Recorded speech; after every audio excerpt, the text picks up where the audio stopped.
I'm back when my daddy was a young boy, back when he was making that dog bread. They didn't have no money. They had very little money. You know, you wouldn't buy a whole bunch of stuff. You'd buy a little sugar, a little flour. The rest of the stuff you grew, killed, hunting, fishing, kill a hog and put him in the smokehouse. You bought very little stuff from the store. Little cloth. A lot of it you got flour sack clothes, but they didn't have no money, so they traded and bartered everything. And you'd say, well, how in the world did they do that? Well, it was just common. They traded. Trading was like money.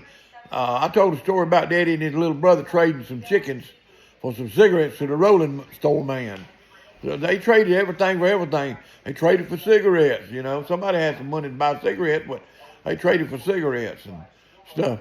But the way they paid, when they went to the mill, the way they paid for the miller grinding their corn was the miller would toll their mill. They might bring in 5 bushels or 500 pounds of meal, and he would keep 50 of it for the grinding fee, and then he would sell. Now, I don't know how much he kept, but they had a toll system that they did.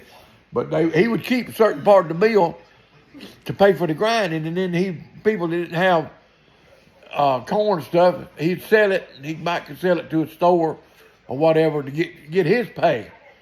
But they bartered and traded back then. They didn't have to worry about no inflation, no interest, and the Fed bank raised it all. And, hey, there wasn't very much inflation back then either when they traded. Life was good. And I still like the life I live. I don't want to go back then.